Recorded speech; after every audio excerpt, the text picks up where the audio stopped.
Now, 4 Darlington nurses are facing professional misconduct investigations after speaking out against NHS policy forcing them to undress in front of a male colleague identifying as female. Their legal team says the complaints are ideologically driven and protected under the Equality and Human Rights Acts. They are. But the nurses already taking their NHS trust to tribunal have received public backing from millions, including J.K. Rowling, and support from politicians. Critics say the Nursing and Midwifery Council is being weaponised to silence lawful beliefs, risking careers over speaking obvious truths about single-sex spaces. To discuss this, I'm now joined by one of the Darlington nurses, Karen Danson. Karen, welcome to the show. So, Karen, when did you find out about this latest complaint then? I'm not sure the exact date, to be honest. I just remember speaking to some of the girls and they'd got an email from the NMC threatening them for professional misconduct. And we were absolutely shocked by it, to be honest. We didn't expect that standing up for women's rights and just all we're asking for was a safe space to get changed just for biological women. So we didn't actually expect that we'd be penalised for it and targeted for it, really. So, I mean, people can make complaints to the official board, I guess, but they have the right to just kind of look at it and dismiss it outright. Surely the fact that they've actually taken this further, and my understanding is that these complaints can just go on for years as they're investigated. They can, yes, and it's only been 4 complaints. And you look at what the girls have done over the years. They've never they've got an untarnished record.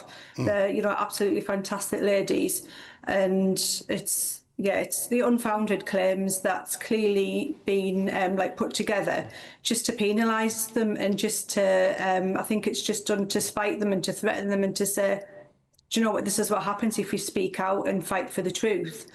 And I think it's like a threat for the girls, but I think it's also a threat for anybody else who wants to come forward. We've got international nurses that are scared of losing their jobs and losing the visas. And I think now, because of these claims, there's more people going to be concerned and not wanting to come forward. So I think, like I say, it's just a way of saying, this is what's going to happen to you if you come forward. Yeah, because it's got nothing to do with how good you are at your jobs, right? There's no complaints about how you've treated a patient in terms of any medical. So it's just the fact that you've spoken out on this issue. That's enough to allow this complaint to go forward. Exactly. Yeah, exactly it. And like I said, they've been in full compliance with the NMC code. They've done nothing wrong at all. All they've done is step forward and be a voice for women like myself, because I was anonymous at the beginning, just to be a voice for the people who've had their voice took away, and to be penalised for it it's unacceptable, really. So yes, they've done nothing wrong. Does this suggest, it certainly suggests to me anyway, that the Nurses and Midwifery Council is a captured organisation then? Oh, definitely. Yeah, there's too much of this trans ideology. It's too much now. I mean, yeah, sorry, I'm getting a bit muddled with my words, but yeah, it's too much.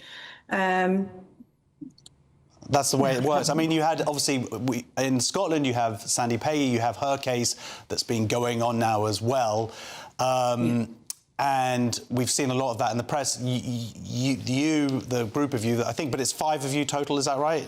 And there was 8 claimants altogether. It's 8, but yeah. 8 of us have taken it this far, yeah. Okay, oh, sorry, so it's 4 the 4 with this girls complaint. that have been penalised is the 4 girls that weren't anonymous at the beginning. I see, exactly. So, as you say, this is a way of keeping people quiet and keeping them anonymous. But I believe your case is now about to go to court, is that right? It is, yes. The 20th of October, 20th of this month, the lawyers and the team get together, and then evidence and things like that start on the 22nd. Yeah, and I saw a thing a few weeks ago, Jennifer Melia, who we've had on the show, she is a nurse, and she's had a similar complaint made against her, right? And for the unbelievable crime of misgendering a prisoner and not using the right pronouns.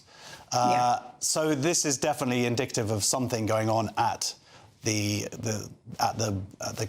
council. And when do you find? I know you have backing, but is this something that will potentially drag on for years then? I think the NMC could drag on for a long time. There's no evidence behind it, so hopefully it shouldn't take too long. But I think the whole case, everything, because it's not just in our workplace, it's in other places, it's in changing rooms. The policies are, everything, like these issues are widespread. So even when we win our case, because I believe we will, even when that's over, it's not going to be over for us, because we're going to still be an advocate and a voice for other women. Absolutely. Well, good luck with the case, and I'm sorry that the punishment continues for you. Thank you very, very much for joining us, ladies and gentlemen. Please, Karen Danson. Thank you.